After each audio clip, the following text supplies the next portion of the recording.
Obviously, it's sad to leave a place that I look at as home. I had a lot of great memories in Boston and a ton of incredible years there. But it's extremely exciting to be part of such an incredible group. And when I walked into the room the other day, uh, I literally had flashbacks to back in the year that we won and some of the groups that we've had over the year that I looked at as an incredible chemistry and incredible culture. And when you walk in here and you see the way the guys interact and the relationships that they have, not just within the room as players, but with their staff and their coaches and management, it shows why they've been the pillar in the league the last few years. So I'm extremely excited to be part of the group and really looking forward to getting back on the ice and becoming part of the group here. Hey Brad, Jameson Olive here with the Panthers. Obviously, you've only had one team in your career, but now you are new team, new building, new logo, new gear. Just at this point in your career, how How's it exciting look? is the idea? It looks great. Yeah, you're a good liar? Red's a good color. I thought that brings up my eyes. At this point in your career, just how exciting is the idea of something new? How much is that invigorate you? Yeah, the way I look at these things is it would have been an incredible opportunity to be in Boston and play in one place my entire career. But I've always had this attitude that you need to be grateful for every opportunity, and the gratitude piece doesn't get lost on me. That it's a privilege to be part of this league and to be able to play here and to be able to play a game that we love every day for a living. And so when the trade happened, like I said, I was disappointed and I was sad, but I'm still extremely grateful that I get to come to an incredible place, an incredible team, a very, very, very competitive team, and that's what you want. I mean, ultimately, we chase the Stanley Cup, and you want a chance at playing for that every single year, and to be able to be part of a team that has that opportunity again this year. I'm very grateful for that, and you never know how long you have in this league. You never know when your last day is going to be, and you want to make the most of it. So, yeah, I just, like I said, it would have been great to be able to stay and play out the career there, but this is an incredible opportunity and one that I'm really excited about, and I feel rejuvenated coming here, and they're completely different mindsets from where we were as a team and the things we were going through to now coming in and seeing the path that these guys are on and the way they're preparing for playoffs and the way their preparation starts and in the mornings and the way they deal with things. It's exciting. It's a great opportunity. Hey, Brad. You kind of alluded to a lot of the off-ice things and what they've built down here, but you've had a front row seat to seeing this team succeed the last few years. What do you think drew you to Yeah, thanks for that reminder. Well, but did that kind of help into your decision of wanting to come to Florida and being so familiar with what they do and how they play and how that would fit into how you play? Yeah, well, obviously they've bounced us the last couple of years in playoffs, so they bounced the Bruins the last couple of years, and it has been pretty remarkable to see the growth they've had as a group the last few years. And I think throughout the year here this year, we've played the team multiple times, and I remember just thinking like that's the team to beat this year. I thought the way that they came at you in waves all game long, just the depth that they had in their group, the way they have the experience, they know what it takes when they get in those tough situations, and that's invaluable. They didn't lose many guys, and the guys that they did replace them with are great players. So yeah, I looked at the group and I was like, that's the team that has the ability to go all the way again. And when you match the drive with the experience and the depth of the group, it's a very dangerous combination. So that was when things were kind of coming up and kind of writing was on the wall. This is absolutely the place I wanted to go. Hey Brad, Jessica Blaylock with the Florida Thank you. You obviously come in having played over 1,000 games, you've won a Stanley Cup, you've worn the C. How do you balance, the leadership aspect that you can bring to this team with also knowing this is the first time you've walked into a new dressing room? Yeah, I mean, I've had opportunities in the past where I've walked into different rooms with, different Canada teams and things like that. And the way I view coming in here is, I'm not coming to step on toes, but I'm also not going to change who I am. And I just have kind of an outgoing personality. And when I get in the room in games on ice, my competitiveness kind of takes over. So, I get a little bit vocal and emotional at times. And the great thing about when you're part of a really good group and I think especially in the hockey culture is guys don't take things personally. So there's going to be moments where I'm sure where I'll be a little bit loud or maybe a little bit emotional and have some words with guys or whatever it is. But it's all because I like to push guys. I like to make environments competitive, and that's just who I am. But I also like to have a lot of fun, and I like to joke around, and I'm really excited to get to know guys. And I just bumped into Mikkola, and I just, I would just tell him how excited I am to not have to be ran by him every time I touch a puck. So just things like that where, guys have a lot of fun getting to know each other. I'm going to do that. Again, like the leadership aspect and stuff. They have an incredible leadership group. They have a ton of, veteran guys with a ton of experience. So, again, it just kind of comes out, I think, more the competitive side of things when in the moment. But I'm just going to try to be myself, join the group, kind of follow suit. Like I said, they're on the right path here, and a ton of incredible guys in the room. So I'm excited to be part of it. Brad, Steve Simmons, Toronto's son. What are you doing down here? So I spend my winters here. Oh yeah, tough life, bud. Decided to come see you. Okay. You're now on a team with your Team Canada teammate Sam, with Matt Tkachuk. Three guys who kind of play hockey similarly or approach the game similarly. What's it like to not have to be the guy to do the things you do, and to maybe even have a line where you could play with that group and set the league on fire, so to speak? Yeah, I think first, those guys are incredible players. I mean, they have created a niche and a game that has allowed them to have an incredible amount of success in this league. But what I love about it is they play the right way. They play the type of game. There's guys that are built for regular season. There's guys that are built for playoffs, and they're built for playoffs. They're built to win. They play a winning style. They play the game 200 feet the right way, and they're very difficult to play against. The way I look at my game, I never played a certain way because I felt like I had to for a group or, to try to get the team going or anything like that. I played my way because that's just how I play, and that's what they do. So, I don't feel like I need to change anything. I can't change anything. That would just be a detriment. But I think it will have a lot of complementary pieces of our game. And I think it's just when you look at their team, there's a lot of guys that play the way they do. I mean, I think that's just the way that they're coached is to play through guys and to play hard. And they all stick up for each other in piles and stuff like that because they just have the love for each other as a group that you take care of one another and you stick together. And that's what winning teams have. So, those guys are just a part of an incredible competitive group that, but those guys obviously shine in those moments and they're guys that know how to stir the pot and create havoc out there. And, I refer to them as predators because you need to know where they are at all times. Those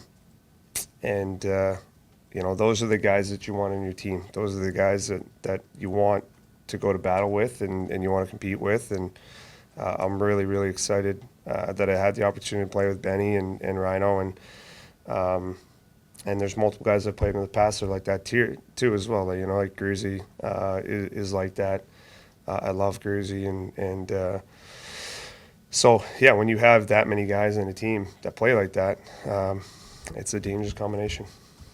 Hey, Brad, Jordan Pierce from the Miami Herald, welcome. Thank you. Wanted to ask you, obviously, you got banged up a little bit last week. Just want to know, how are you feeling? How's that coming along? And when you're not able to be on the ice when you join your team, just what's your approach to building a bond, building a rapport when you may not be sharing the ice and doing some of the other things with your Yeah. teammates?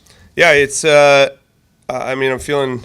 I'm getting better every day, I guess is how I would describe it. Not sure. We're actually going to do more today. The team had a day off yesterday, so I unfortunately didn't get to spend as much time with everyone as I would have liked to. But I think the biggest thing when you're not on the ice is just spend more time with the group off the ice and getting to know each other. But I'm hoping if things go well today, I might be able to jump on the ice tomorrow. But we haven't gotten that far yet, so I'm going to try a couple things today here that I haven't been able to do yet. And kind of go from there. But yeah, timeline-wise, I don't really know when I'll be back. I'm going to shoot to get back because it's always been something that I've taken a lot of pride in is trying to really limit the amount of games that I've missed and trying to push through whatever I can to play, and that won't change here. Are you going to be traveling with the team tomorrow? I am, yeah. Or today? Okay. Yeah. What's that going to be like going back? I mean, I know you just left Boston. Yeah, it's bittersweet. It'll be great to go home, and the guys were all on the road when I got traded, so I didn't get to see a lot of the guys before I left. So it'll be nice to be able to see guys and kind of say goodbye. Great to see the family again and get a bunch of my stuff. So it's great to go home. It'll be very weird to be there as an opposing team, yeah, so I guess it's nice, but it'll be sad a bit too. Could you walk us through how Friday went down, that last hour? We had heard reports that you were talking about about coming closer on an extension, and then when did you just say, and how hard was it to flip that switch to be like, okay, we're done here? Yeah, I think, the biggest thing for me is I have a tremendous amount of respect for Cam and Sweens and Charlie. The guys in there that are making the decisions. I've obviously been there a long time. I've gotten to know them very well, not just on a business relationship, but as a personal relationships as well. We have very great friendships, and it's very tough when you have to deal with the business side of things. But we made an agreement, or we had a conversation when things started that we weren't going to make it public at all. Nothing good comes in these situations when you start talking about the details of the behind the scenes of how these things go down. So I'm really going to try to stay away from it. We obviously were working to try to get an extension done, and Sween said it the other day, there was a gap. We talked all the way up to, I think it was maybe the day before, the night before the trade deadline, and we didn't talk the final day. But we both felt that we had a position, and ultimately we didn't get it done. But I do want to kind of clean up, because I've seen the last few days just the narrative that's been going around. I want to kind of set the record straight. Like, I don't have any ill will towards the management group, towards Sween's, Cam, or Charlie. I've had an incredible run in that organization, and I'm extremely proud.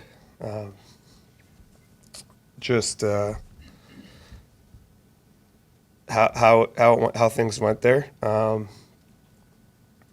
Sorry.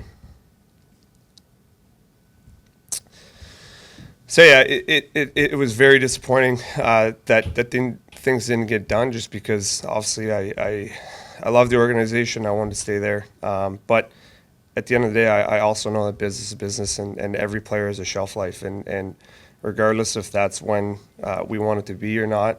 Sometimes there's things out of our control that dictate situations. If we were in the playoffs at the point in time, we'd probably be having a much different conversation. And I know that. It's something we had talked about previously, but we weren't. And at that point, very tough decisions have to be made. And the one thing that I always respect, I told Cam Sweens this, is they have a job to do, and they have to make the best decisions for the team. And I completely understand where the decisions need to be made. It sometimes they work against you, but that's why I believe Sweens is one of, if not the best general managers in the league. I watched him for a very long time, excel at his job, and for those who are in the organization and know the effort that he puts in every day and how hard he works, no one would question where his loyalty lies, and that is to do what's best for the team every day. And when you're part of that group, you feel it sometimes. And like I said, every guy has their day, and it's obviously not what you want to have happen, but I don't hold that against him or the group. It's just part of life. It's part of the game. But also, he did create this opportunity for me to be here. So I am grateful beyond words for everything that organization has done for me. We've got time for two more. We'll go to Colby and then Dave. Thank you. Colby Guy from pucksandpalms.com. We briefly touched on playing with Sam Bennett at the Four Nations tournament, but I mean, how much more comfortable did it make you coming into this situation after everything that happened last year to kind of get to know him and play on a line with him in that kind of tournament? Yeah, still a scumbag. No, Benny is great. I really had a great time getting to know him at Four Nations. We get along really, really well. I wasn't surprised that we would get along. As much as you don't want things like that to happen to you, I've been on the other side of that, and I know that things like that happen because you're competing and you just play the game hard and play the right way, and he does. I love being his teammate, playing with him at the Four Nations, and very excited to be here and be his teammate again and try to go on a really good run. He's one of those guys that you absolutely want to play with and not against, and really looking forward to. I'm sure my jaw is really looking forward to playing with him. Dave Hyde of South Florida Sun Sentinel. I'm just curious, is this the first time you put on the Panthers gear this morning? And did you look in the mirror, and how did that go? So I first time I put my anything Panthers on was last night. I was FaceTiming my kids, and we were about to hang up, and there was a hat on the table, and I was like, before you go, look at this, and I put it on, and it it was a weird feeling, but this is the first time I've been decked out in the uniform, but it's starting to reality is setting in here and starting to feel like I'm part of the group. It's been a whirlwind the last few days, so once you get in here, all the guys are around, you start feeling part of it.